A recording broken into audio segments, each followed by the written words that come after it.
The views and opinions expressed in this podcast by the host or the guest do not necessarily reflect the views of Paranormal Buzz Radio or its sponsors. Use of any material produced by Paranormal Buzz Radio without express written consent is strictly prohibited. For information on everything Paranormal Buzz Radio has to offer, visit our website, paranormalbuzzradio.com. Like us on Facebook, follow us on Twitter and Instagram.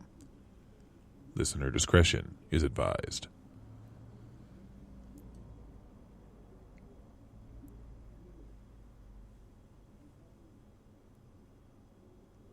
Good evening, everyone, and welcome back to the Paranormal Report podcast. Tonight, we're going to be talking about trigger objects. But before we get to that topic, we're just going to go around the table and ask how everyone's been this week. Michael, how you been, my friend? What's new? Oh, not much, man. Been working quite a bit, but I've been doing well. Had a decent Thanksgiving, just working, but I mean, I'm above ground breathing, so I'm good, man. I can't complain. Health is good. I'm good. I think that's a positive way to look at it, yeah? Yeah. What about you, Shane? What's new with you, my friend? How was your Thanksgiving? Oh, it was great. I had bacon-wrapped backstrap venison. Yeah. With some acorn squash and some sweet potato chips with guac on them. Ooh, that sounds so that good. Was my yeah. If you scroll through Facebook, you can find it. You can find it. You can check it out.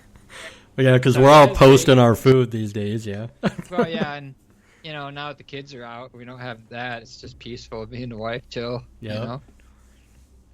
What about you, Kat? How was your Thanksgiving? I know you had the eventful one. We traveled to my uncle's for Thanksgiving, and surprisingly, all of my children showed up. I haven't had that for a few years, so that was really awesome. And by all of them showing up, it means like 30 minutes into dinner, the last child arrived with her boyfriend, and they stayed for like 3 hours and then drove 5 hours home. Oh, so. Wow. What? Wow. That is such a long way to travel. But, yeah, we had a good weekend. We got to see some really cool stuff. I know that Nico's on my Facebook. We went to a place called the Cannonball Jail in Carlinville, Illinois, which is where my uncle lives. And I didn't know what a cannonball jail was. So getting to actually understand what that means is kind of wild. They literally build the walls with cannonballs in between the stones. So the stones are carved out to fit a cannonball in between them so that the prisoners can't knock out stones to escape. So that's the highlight of my weekend. That's cool. Yeah. I did see that you post a lot of pictures of it, but I didn't know what that was. I'd never heard of that before. Did you get the chance to just walk through the whole place and did you feel anything in there? I mean, I know that's random, but yeah, it was different. I wasn't really open to feeling stuff. I was there with my uncle and my 7-year-old, so I was taking pictures and running through, chasing them around and all of that. It was definitely a really cool building. They restored it really well and just opened it up for tours this year. So I've been wanting to go in there for years. I've been looking at it like, man, that'd be really cool. And then the door was open. I'm like, we're going. That's so cool. Get in the car. That's so cool. That's cool. Yeah. Heck yeah. Well, all right, guys. Where's that jail this weekend? Yeah, where is that at? Carlinville, Illinois. It's a little tiny jail right across from the courthouse downtown. So. Oh. Well, if you look on her Facebook, Michael, she posts like a bunch of pictures and So stuff. you were like that. 2/3 of the way to my house. 3/4 even. You could have come. It was good. I didn't food, know about good it. time. I didn't know. I didn't either. So now I know a little more. Next time. All right, cool. Yeah, especially with all your vacation days, man. We just need to know when they are, and we can set something up. And as of January 1st, I'll have a whole nother month That's to awesome. use for the next year. That's awesome. If you don't use them, you lose them, Yeah, so you might as well. That is absolutely. That's cool. Michael's like, I hate you. Yeah, he does. I can see his look. You're so special. Yeah, rascal got the nerve to have all the days off. Thinking he can just talk to us, tell us about it. Just let me borrow a couple. Yeah, give me some hours. I Yeah. got hours. I just can't take time off. Yeah, but you know what? When you work all the time, a couple of days off isn't enough. That couple of days is just spent recouping from working all the time. Yeah. You know, Oh yeah, that's true. you're just always tired. Yes, absolutely true there. My goodness gracious. And that's what I do sometimes is have to recoup, especially when you're dealing with the public or you're dealing with people. Ooh, Oh yeah. Yeah, they'll drain you you. have to take absolutely they will. And they'll keep on draining you if you let them. Yeah, many years ago, I worked at Walmart, and I understand that Walmart is the craziest place to work. Yeah, you see things there you can't unsee. You can't unsee it, and you get asked everything. You get cornered by people. It's scary. Oh. That is so true. I mean, the strangeness. Yeah. But anyway, back to tonight's topic, trigger objects. So this episode was selected by Michael. He really wanted to talk about it and kind of throw in some details about it. So one, Michael, do you use things that you consider trigger objects, or what's your ideas around that? My idea around that is, it's always depending on where we go or what place you investigate, I guess, for those type of things. Like, I got a friend of mine that has a baby doll, that cries before or something gets close to it, it cries or it laughs. And sometimes it scares the crap out of me, because I I was don't to like say, that. how do you feel about that, Michael? Yeah, how about Yeah, Noah? I don't. It's not one of my favorites. Let me tell you. But I mean, it depends on I think it depends on where we go. For one thing, the if we go to maybe a home or a jail or something like that. I mean, different trigger objects can be used at different places. Yeah. I have a little one that I used at a home. It was just a little mouse, little tiny mouse and stuff, and but in this home, it would have been a ghost cat in there. So I thought, oh, okay, well, I'll get a kind of a realistic kind of mouse, put it on the floor somewhere, and hopefully, the cat would come and play with it. Make a noise or do something with it, hit it, and it never really did much with that. I mean, and usually it's so strange to me because sometimes, maybe once or twice I've heard a trigger object really go off. I mean, a lot of times they just don't go off. They don't. I mean, nothing touches them, or I mean, but every once in a while they do, of course. But from my experience, and I was wondering about you all. Like, have you ever these trigger objects that you use? I mean, do they go off half the time, or a quarter of the time, or anything like that? I don't. I haven't had much. How would I want to put it? Success, but maybe I'm doing the wrong trigger objects too. Yeah.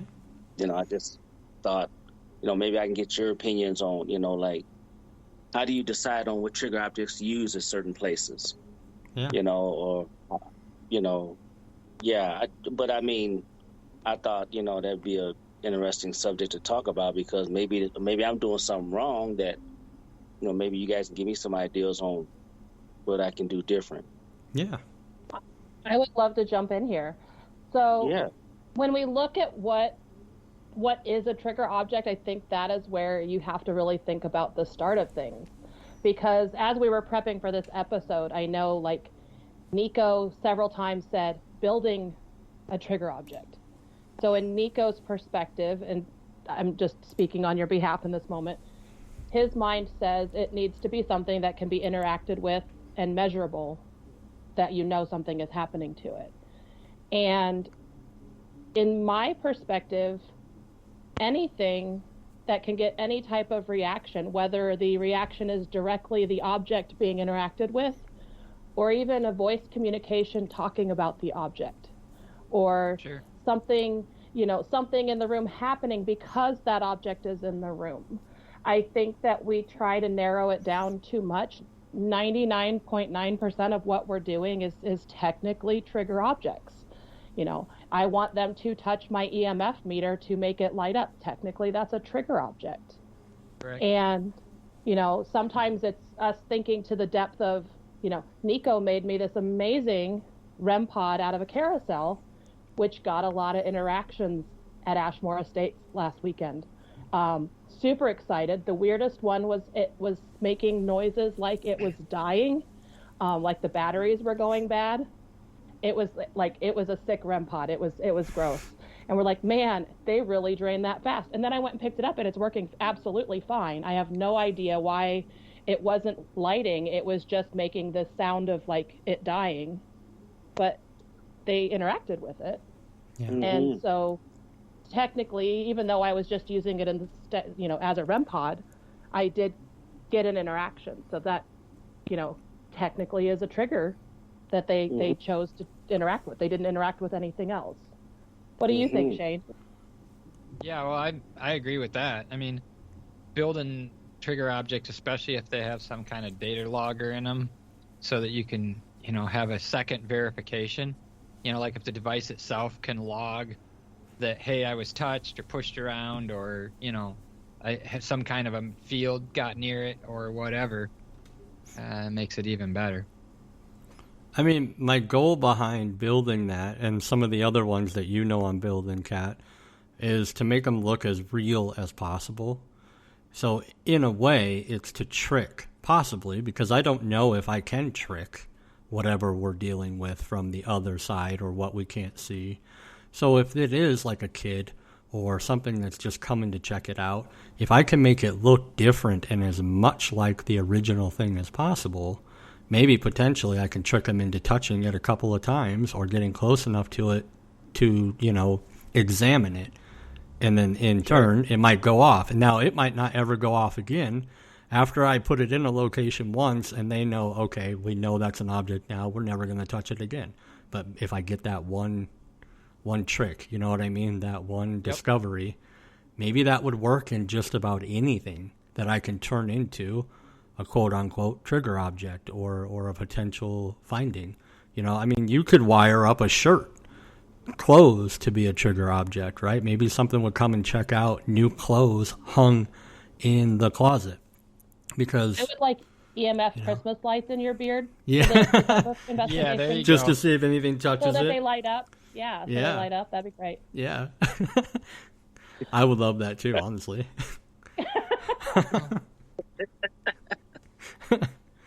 But yeah, Well, I mean, oh, go ahead. No, you go ahead, buddy. I'm sorry, man. How do I what? How do you? No, I was just wondering, like, you know, when you build that trigger object, I mean, like, where does the idea come from? I mean, like, where do you how does that come up? I mean, where did you get that from? The idea of building a trigger object or a certain kind of object, you know, how did you come up with that idea? Well, so the first couple that I made, they were framed around toys, right? There's one that I made that's a bear and one that I made that's a carousel. And I thought maybe we could put these in the room at the manor because Kat spends a lot of time there. Maybe we could plunk them down and see if anything comes to investigate them, you know? Supposed spirits that are in that room. You know, some people say that there's a child spirit there, right, named Susie. Am I correct? So, you know, if putting in new toys might do something to get them to come and check them out, and if you make them look as much as possible like the actual toy, maybe they won't know until it goes off. Or maybe we can't trick them at all. I think it would be very much like this existence where some people you can trick and some people you cannot, you know, because they're clever enough to not be tricked. But also, too, if you are tricking, let's say a child spirit, and they come to check out this new toy that you've put in, and then all of a sudden it goes off in some blinky way, will you also offend them or scare them from new objects being placed in the room, possibly? You know, so there's a lot that goes into it, in my mind, of all the different theories of, am I going to upset something? Am I... They might be excited about it. They'd be like, whoa, that was cool. Let's do that again. Yeah, exactly. They might be very excited about it.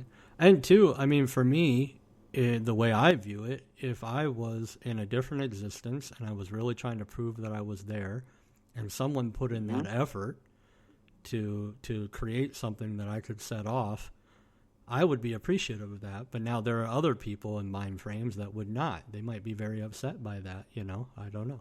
There's always many different ways to look at things, you know? Sure.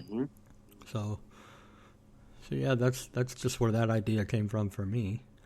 But then there's also many other things that I'd like to try. So one is music, right? Sometimes we play music to see if we can get activity. Yeah, a lot of people do that. Yeah. What I'd like to try and do is see if anything changes in the environment around music. And I don't know if anyone's done that, but a controlled experiment, like playing maybe 5 minutes of one song, 5 minutes of another, and 5 minutes of another. So in a set of 3, 15-minute, you know, and then just see if anything changes in the environment and change the type of music. Go from country to rap to pop and see if the environment changes around that. Shane, have you ever tried that? I mean, I know you have an environment measuring device as well. So. Yeah, I haven't tried that specific thing.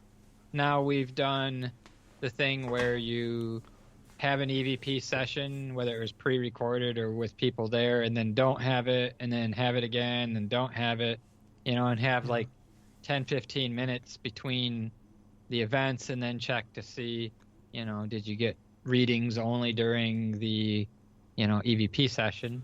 Okay. So you're testing if people are a trigger object potentially, because from what I understand, you've gotten better results from people not being Usually, there, yes. If it's an automated investigation, we a lot of times get a lot more data points that have, you know, suspicious-looking things in them versus when there's a whole group of people. Because part of the thing is when there's so many people, you can't rule the people out. Yeah, that's because true. There's noise, they're walking around, they're doing stuff, and so I mean, we've used trigger objects for stuff though quite a few times. Just start kicking people out of the investigation that you think are that are ruining it. Making too much noise, get out. They don't like you. Go away. Kyle would never be on an investigation again, Nico. Kyle would never be allowed to go. No. Right. Depends on the potential spirit, right? I've heard that Kyle and Ethan have gotten some interesting interactions with their own private talk that they do away from everybody else. Sure. So they go off and they say some really weird things, and then sometimes I guess that gets a lot of weird reactions. So, and I could see where it would, because it's different. Sometimes, I mean, it depends on your theory and what you know, because none of us can prove that much. So are we just sitting around bored? And if we are, and there's, you know, 100 investigators coming in every weekend, not literally 100, but you know what I mean. And then someone else comes in and they're just completely ridiculous, or they're like you've done before, Kat. They're like playing violin or playing piano, or you know, doing different types of tests. That would trigger me. I mean, I would want to interact with people who were different and actually maybe trying something potentially new, you know. But two, Kat, you and I have talked before about how you have felt literally people have set the building off when they enter a building sometimes. Do you want to go more in depth on that, on what your encounters have been there or what that's like? Sure. So I find it very interesting. Obviously, being at a location every week, multiple times a week, I kind of am very familiar with how it responds. I wish that we could have equipment in to measure that every day. That'd be fun. But there's times where we have tours and I just feel like spirits pick and choose who they want to interact with. And just like people. It's right. Yeah. So when people come in and they're like, well, what's the names of the people in this room? And I say, well, I've captured several different names, but I can't guarantee that we know that any of those are people for sure that are here. And rather than me provide you with potentially false information that will get you nowhere, you know, I could have a conversation with George in room 107, which is just me throwing out a name and a place, not accurate. that he may never talk to you, Nico. He may only want to talk to me. You may not be the person he's looking to interact with. And if I came in and gave you a tour and said, Nico, George is in this room, and you never capture anything ever because you're so fixated on George, I've basically ruined your investigation. The building definitely responds to the energy that comes in the building. I have seen teams come in, and the building is like so active that things are happening on tour. We recently had one where 2 people had their hair touched in the hour walkthrough that I hadn't even talked about hair touching yet, and the building was doing it, and they were like, God, something just, it's like, and I'm like, you're not wrong. You're not wrong. Yeah. And they're like, no way. And then I'm like, yeah, we'll talk about it in a minute. And, you know, having experiences in places that I haven't told them about yet. And then there's other people that I'm like, oh boy, I think the building just went to sleep the minute the door opened because the building literally just went, you know. And I won't say that, but you know, all of a sudden, you know, I was sitting there for an hour before they came, and I'm having footsteps here and knocking sounds there, and a mumbling of a voice down a hallway that I'm hearing audibly without equipment, and then they walk in, and I'm like, this is the quietest the building has ever been. They all went into hiding. And, you know, definitely people are affecting the space. You know, why do I get interactions like I do, and William is still waiting for something to touch him? And we've been investigating together for a very long time, you know, more than a decade. And, you know, why do some people get different interactions than others? You know, different people get different reactions. I really think it depends on the type of person you are, you know, and two, I think just like this existence, a lot of things could vary. So like maybe the mood you're in that day, the type of food or snack that you have, maybe that would trigger something to be like, oh yeah, I really like beef jerky too when I was alive, you know? I mean, these are all assumptions, but the type of clothes you wear, the way you speak, that could be a thing too, you know, are you respectful? And then some things in a building could absolutely hate the fact that you're respectful. They might like the fact that you're, you know, more of a rude, because some people are just a-holes and they respect other a-holes. You know what I mean? You can never really know what you're dealing with because you can't see or directly communicate, and there could be something right next to you just punching you in the face and you don't feel it. You know what I mean? They could absolutely hate the way you look, the way you smell, the way you dress. Might not be punching, Nico. Remember the Estes that we had with Ethan? It might not be punching. Yeah, it might not be punching. This is the X-rated version. I was in an Estes session. Nico was down investigating the other end of the building. Yeah, I was with Tori at the time. It was very odd. It kept telling Ethan, go get Nico. And it was weird because we were trying to recreate a session based off of one that happened in October, where the first words that came through were something about open your mouth. And of course, Ethan goes that route. And then Ethan says something sassy, and the next thing that comes through the headphones for me is suck it. And so did Ethan didn't get punched. Maybe he just got violated. You know? Did he feel it? No, but it may have happened. Oh, it was horrible. You know? We were trying to see if we could talk to whatever that same energy was, and instead of it trying to interact with Ethan, it kept saying, get Nico. And it was the weirdest thing, because I'm like, Nico's not a name that should be coming through headphones repeatedly. And Ethan would ask something, and it's like, go get him. And he's like, go get who? And it's like, Nico. Yeah. You know, and they're like, what do you want Nico for? And it's talking about his cadaver getting cut up in the hallway. And I'm like, that's lovely. I kid you not, guys. William comes down the hallway, Cac's husband, to come and get me. I'm all the way on the other side of the manor, the exact opposite side of the building. So I'm coming, and the moment I come around the corner, Cat has no way of knowing I'm there. She's blindfolded and she's got headphones on, right? The moment I come around the corner, it says, Nico, F off, go away. The moment. And I'm like, what? You just had me come all the way down here? And then it was just started laying into me. I mean, the whole thing got dark. All right? It was weird. Yeah. Wow. It was weird. So Nico was the trigger object to set off whatever that was that night. Yeah. Well, and you know what? Oh. So you guys, I was there like 2 hours before they got there. I was in the building all by myself, and I walked through that entire building, and I was just talking out loud about how I felt about the paranormal, some ideas that I had for the night, and then, you know, I talked about how I had no gear on me, and the moment I said out loud, "Hey guys, I just want to see if you're here. I literally have no gear on me. I'm not trying to prove anything. I just want to know if I'm like crazy or not." And I had footsteps directly in front of me go around the corner, like literally directly in the path I was walking. That's cool. Yeah, it was very cool. Wow. And you know, I only have my personal account for it, but I'm a trustworthy person. I'm not a liar. Anyone who's met me for 10 minutes knows I'm not someone Yeah. who makes stuff up, you know? Right. But Right. the moment I announced that I had no gear and I was like, "Look, I'm empty-handed. I've got nothing. I'm not trying to catch you. I just want to know." And boom, man, it freaked me out. I mean, in a good way though, you know? In a well, I'm done going down this hallway, but I'm going to go see what's on the other floor. So, Yeah. Wow. but then That's awesome. to get those reactions the rest of the night was pretty crazy.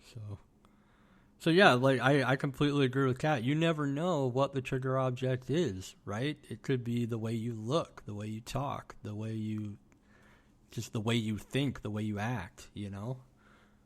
Yeah. Period. Yeah. I use that. Yeah. I use that color thing. I ain't gonna lie. I do. That is true. Yeah. That I is ain't gonna true. lie. Yep. I mean, Malvern but Manor. Yeah, and that has worked more than once. Well, I've even had trigger objects go during podcasts. Oh wow, 'Cause really? I've done on the Studio 6 podcast Yeah. on the floor behind where Jay was sitting. He had 2 cat balls sitting there, and you can dig back through and probably find the episode eventually if you look long enough. But literally, we were talking about cat balls and different triggers, and they were going off in the back, way behind him, just sitting on the floor. And you know, he's just sitting in his chair and he's talking on his mic, and they're going, you know, going off. It's like, okay. And I think That I was right in the middle of remember. a live podcast with video. I mean, this was a video podcast, so everybody could see it. Their comments were flowing for that one. I think I remember that one. I actually think I was watching because I remember Yeah. they stopped too. They went off for a Yep. while, and then literally it stopped, and you guys did more of the podcast. And he's sitting in the same chair. They're in the same Yep. spot, and then he's like continuously checking. Like, look, guys, it's been 5 minutes, and they're still fine, but they're not going off now. Like, Yep. yeah, that was a solid one. You know? Well, and we That's had cool. a really good one at the Hinsdale house when we went out there. So we had a full-size beach ball. This thing's probably 2.5 feet in diameter-ish, something like that. And we had it sitting on a bed as a trigger object, sitting on the actual cloth of the comforter. And within about 1.5 feet of it, my sensor board was set up and left recording. Now, we had this incident while we were not in the building. We'd actually closed the building, locked the door, and went out for dinner. And when we come back, the ball's laying on the floor. Mhm. And of course, so we immediately go to the video, and I immediately rush to the board to start downloading data from it. And we find out, I don't remember the exact amount of time, but somewhere like close to an hour after we left, because we were gone for probably 2.5 hours. Excuse me.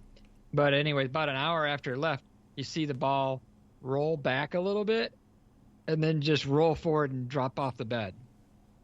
Wow. And at the Oh. exact same time, my sensor board showed a pretty good sized spike in ions. Right exactly when the ball, literally to the second. As soon as you see it in the camera move, it dropped on the floor. And of course, we sync the cameras to the board, Yeah. so we know right to the second everything that happens in the video. And you could even hear it on the camera's audio. You could hear it hit the floor, the boom sound of it, rolling around on the floor. But the fact that it actually moved backwards first, probably like an inch, and then rolled forward and fell on the floor is weird. Now, this building is completely unheated. I mean, there's no furnace. The windows are all boarded up because they're afraid of people breaking in there. So they have, literally plywood screwed over the windows. So there's no drafts. There's nothing in there. It's a little tiny bedroom on the first floor. And, to see it physically move backwards first and then move forward and fall on the ground was pretty amazing. I still have the video from it. That's what makes it. The ion spikes. Now, a word of caution in this whole thing is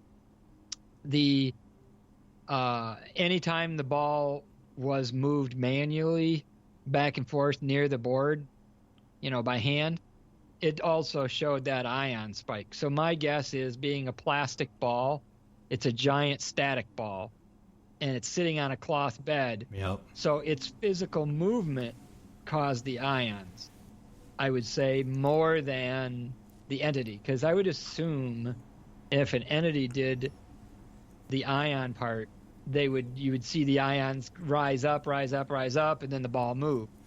This was literally as the ball rolls back and then rolls forward, that probably 2 or 3 second period was when the ions were pretty high.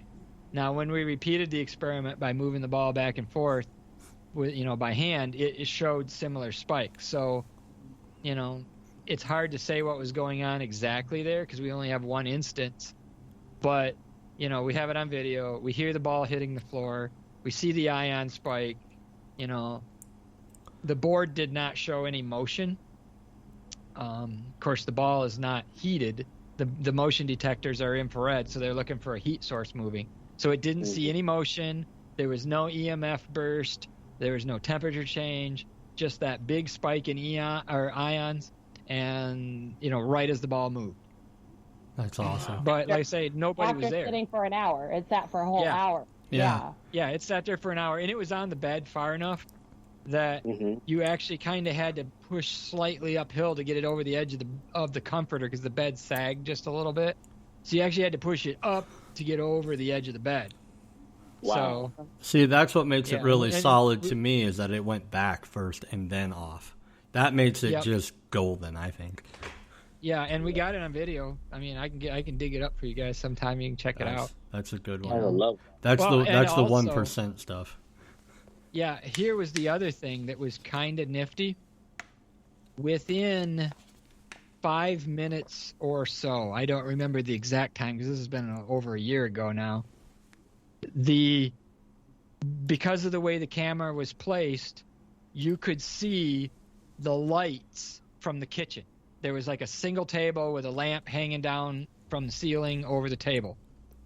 When we left that light on because we figured it'd be dark when we got home, got back to do our investigation, and so when we got home, that light was off. You actually see in the video, within a few minutes of that ball falling on the floor, the light in the kitchen going off. Wow. Now, see, that could It's be in the same video, all continuous, and nobody was there. Literally, the place was locked. We were all, 20, 30 minutes away at a restaurant. Yeah.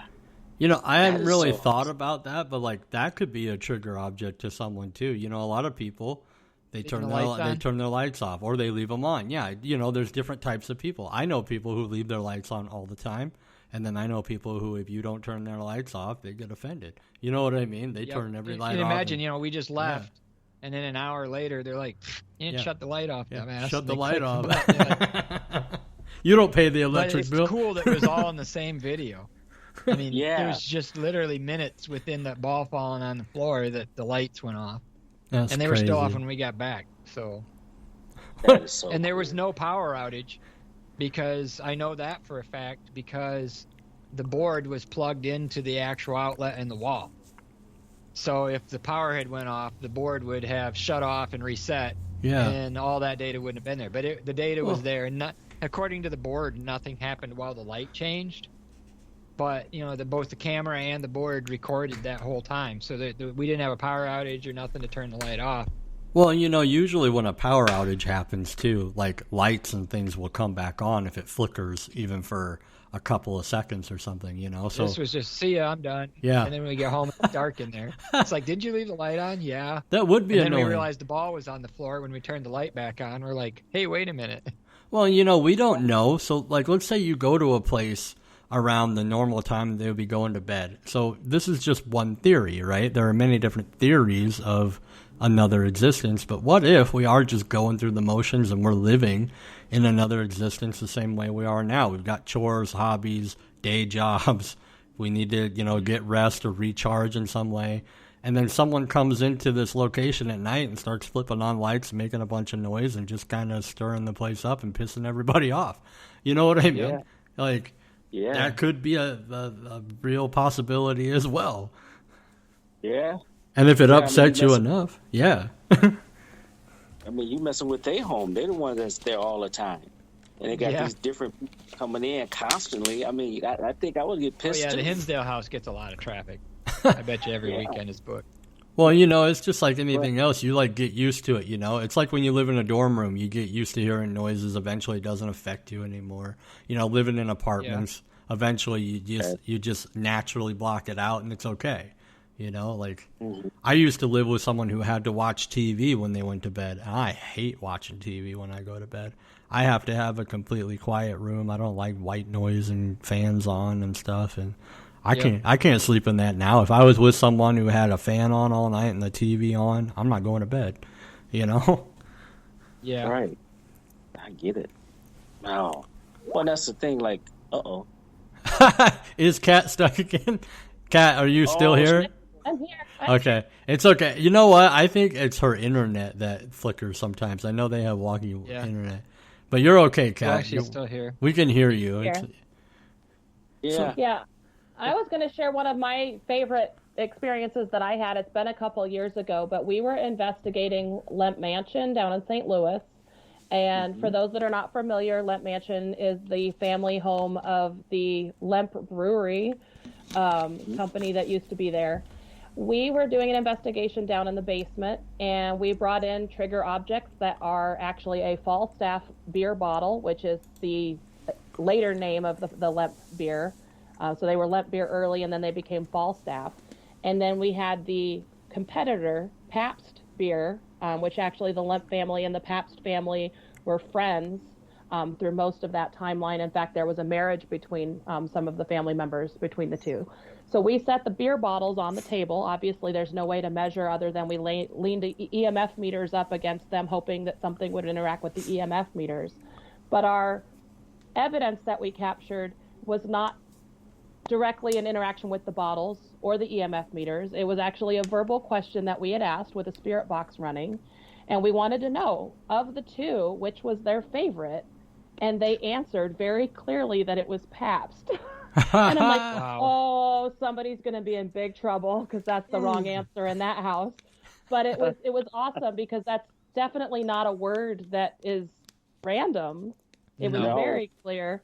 And I just thought it was awesome because they admitted to liking the competitor's product better, and I thought that was just one of those awesome things. That is awesome. But I like having memorabilia that is like location specific. So we actually have things that are Lemp specific, like the bottles that we have collected. When I go out thrifting, if I'm still looking for a Lemp glass, they're out there. I really want one.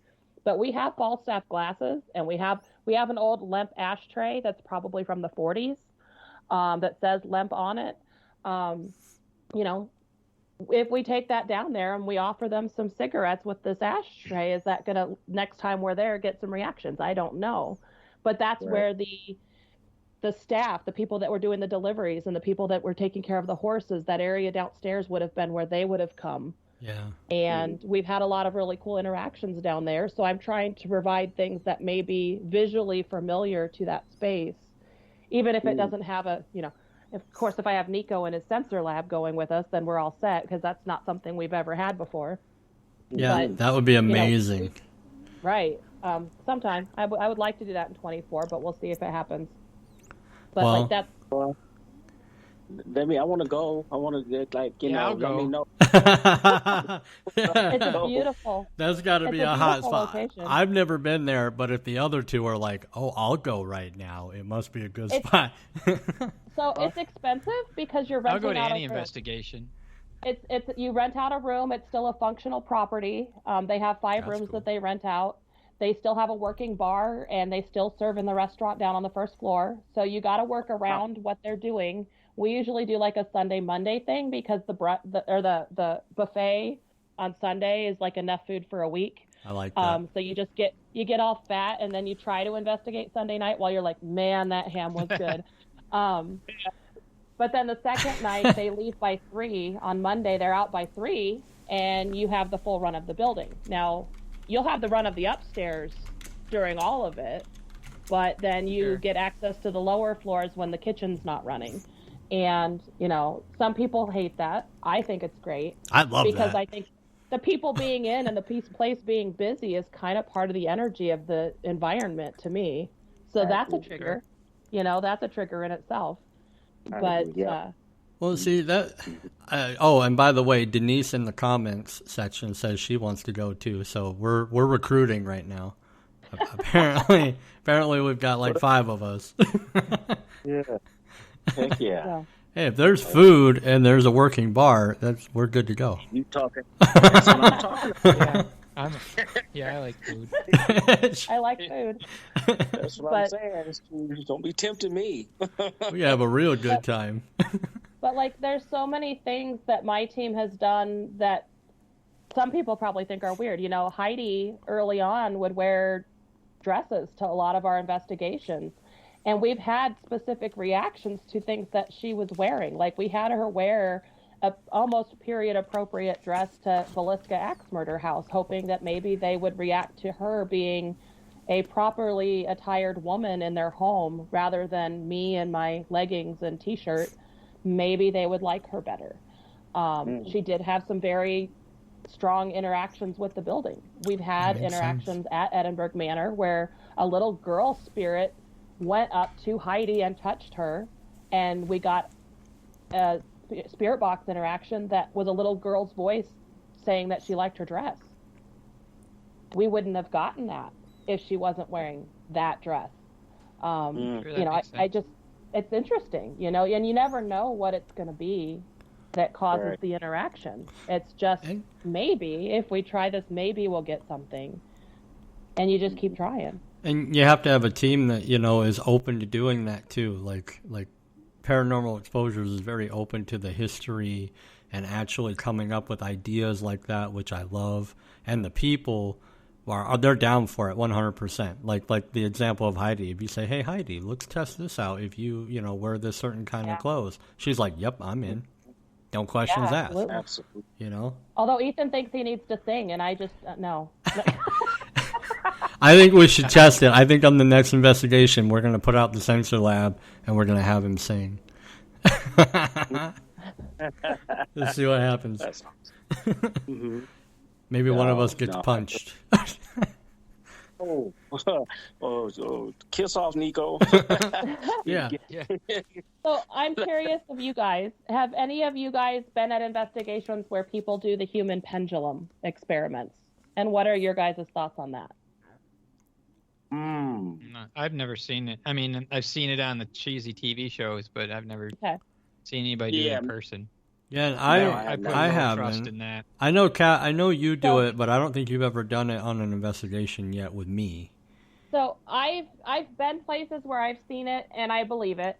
And the reason that we haven't been doing it within our team on investigations is because I feel like there's so many points of fallibility. And so I was talking to William today because we talked about, humans being trigger objects. Human pendulum is basically saying, use me to answer yes/no questions by pushing me one direction or the other. And I was thinking, what if you did an experiment instead where the person is blindfolded and kind of like an Estes, so they're not able to interact with what's being said, because I think that the human mind hearing the questions affects the answer or the outcome. Sure. So if we took away them being able to be in the environment of that, does that make it a more viable experiment? And I kind of want to try that out at our next one, whenever that is. I think February is our next investigation right now. I'm sure January will pop up something. But there's so many people that do believe and do trust in the human pendulum. And it's very much an experience and not a measurable thing.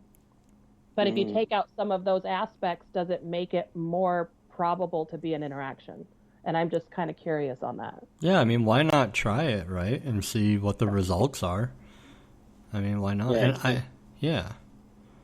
I've never seen that before. I mean, I've seen people like would hang pendulums up from, let's say, a light or something.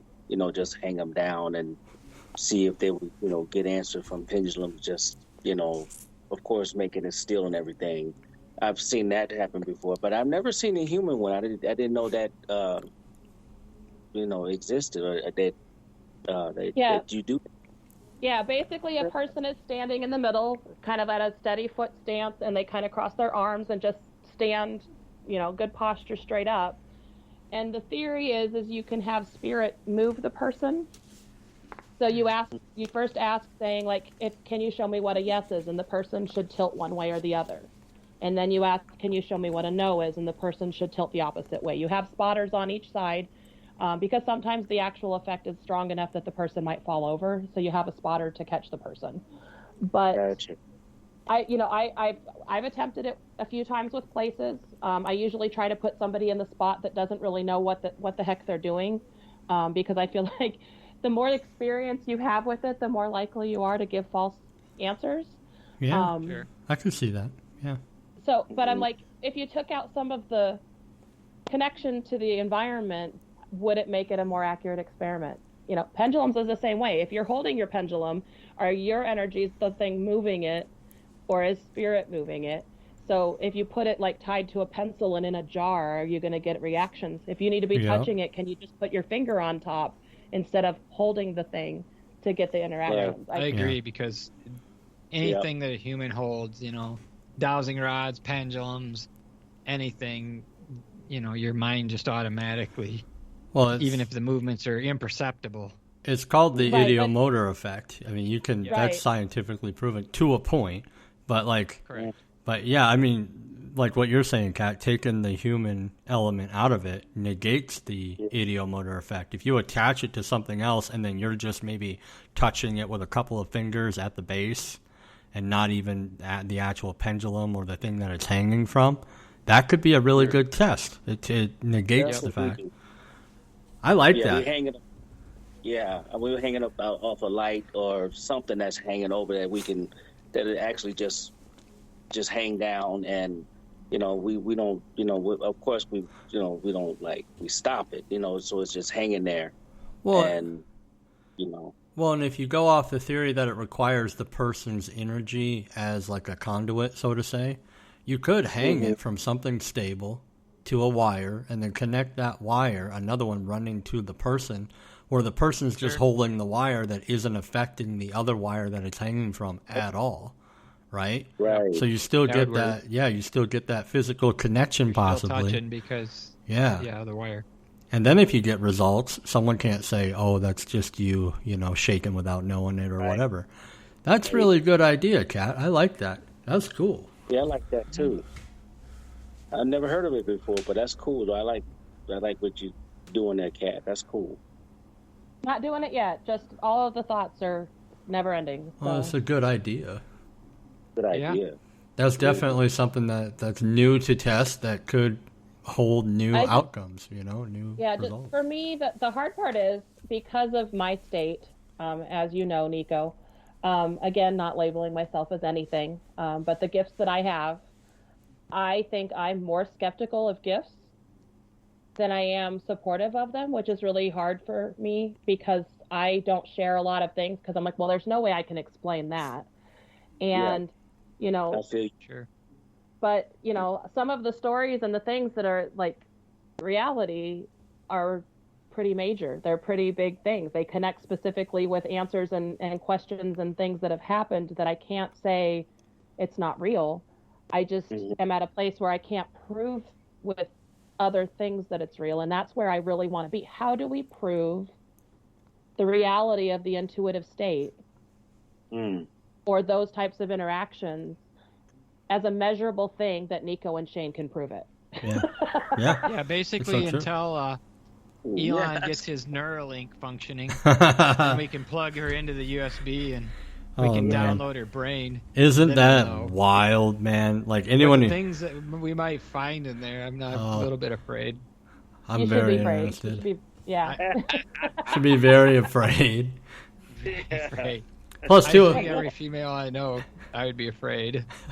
Oh man, imagine that though, having your girlfriend connected to one where you could just do it, turn it on, turn it off, give it the whim to do dishes. She could become the trigger object. Oh dear. You are feeling like doing the laundry today. Oh, I don't know. Just put this helmet on. You'll be okay. We'll be we'll be gentle. Oh my God. Thanks, guys. Thanks a lot. Oh, hey, men We're too. always there for you, Kat. Men too. Put it on them couch potato motherfuckers that don't got, get them off their butt. You got it. You are feeling like getting up and getting a job today.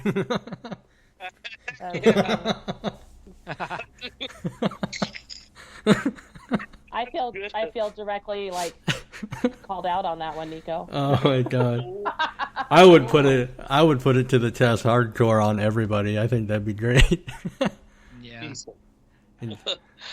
Oh, shoot, man. But the trigger thing to me, I had one thing happen. I was at Bobby Mackey's, years ago, and I was in the basement down there, and supposedly there's a kid down there that likes to play with ping pong balls. Those trigger objects. So I thought, okay, well, I'm gonna go down there. I mean, this is my first year of just investigating, so they put me down there by myself, I was fish black. Same thing to you. Oh, you do the same thing to me? I appreciate you. Yeah, yeah, you just wait. She's got ideas for you. Easy. Oh. Yeah, no. Okay, no. But anyway, your ping pong ball. Ping pong ball in my hand. I don't know if you can see the palm of my hand. It's pretty, goes in pretty good. So I'm sitting there.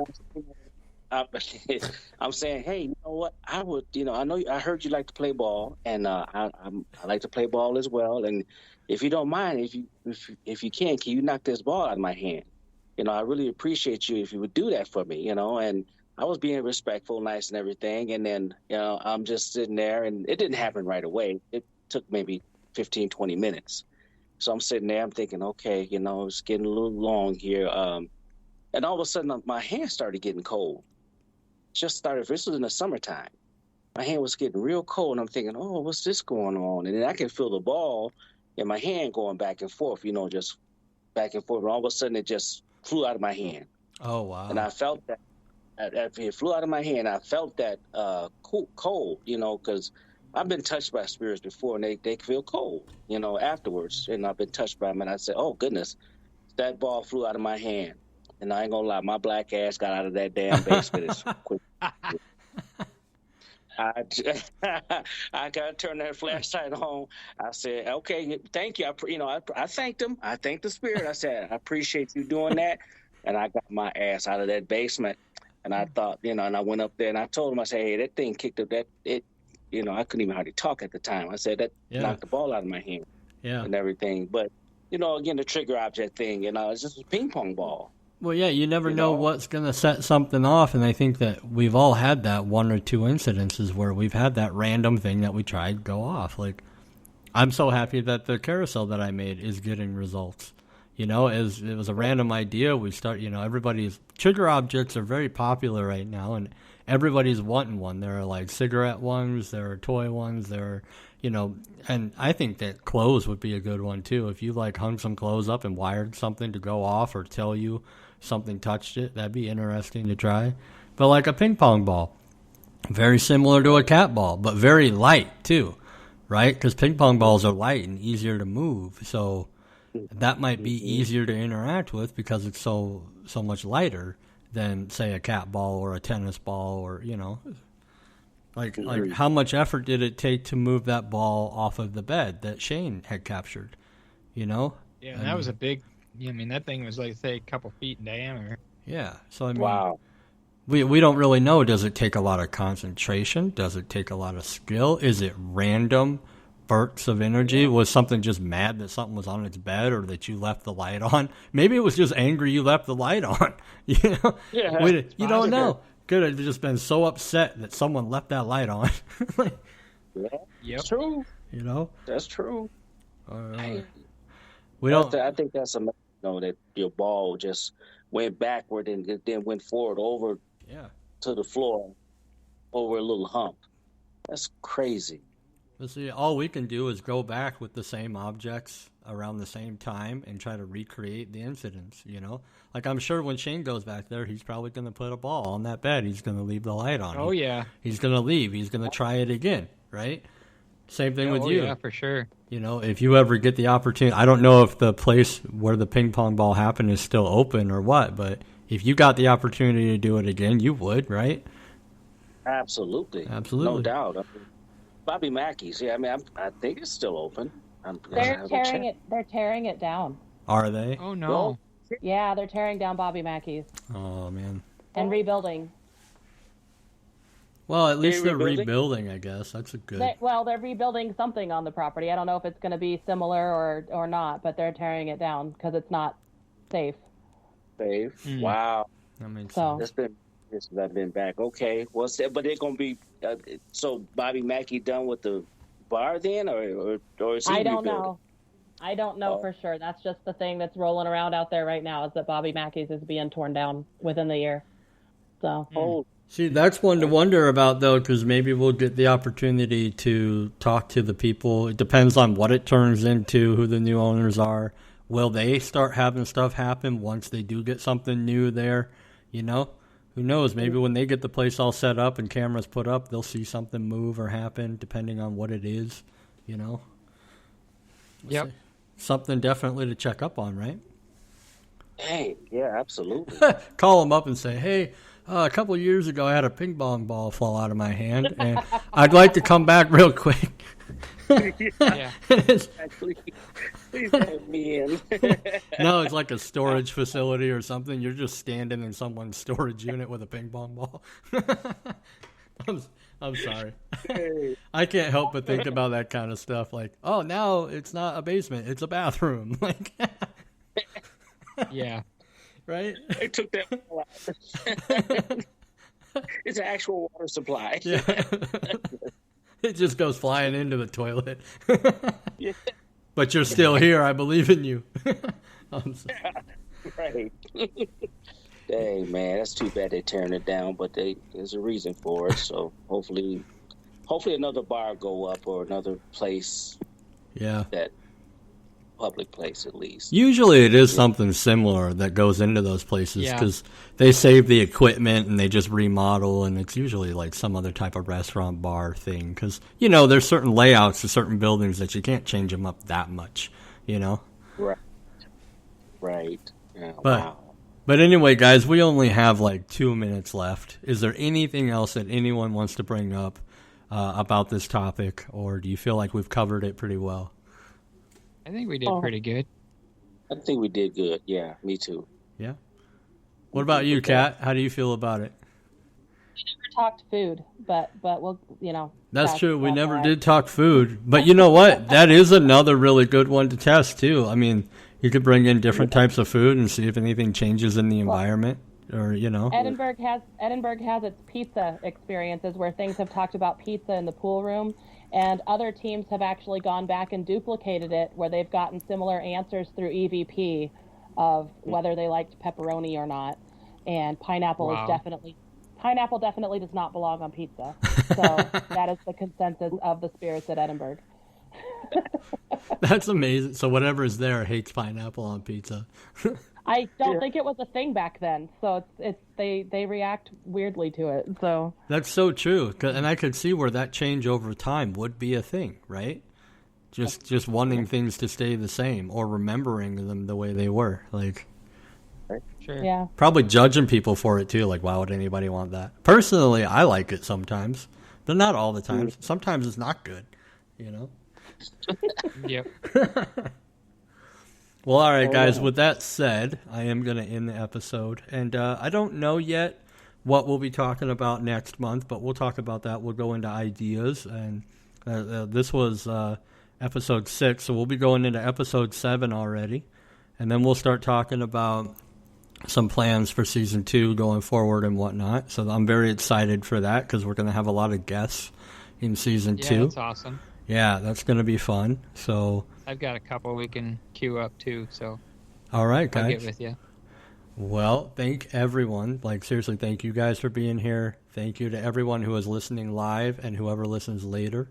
And if you have anything that you want us to cover, please reach out to us at Paranormal Report Podcast at gmail.com. We'd love to hear your ideas. And if you are listening on another platform and would like to be a guest on the show, just send us an email and we'll get to you. With that said, I hope everyone has a good evening, and we'll talk to you next month. Bye, guys.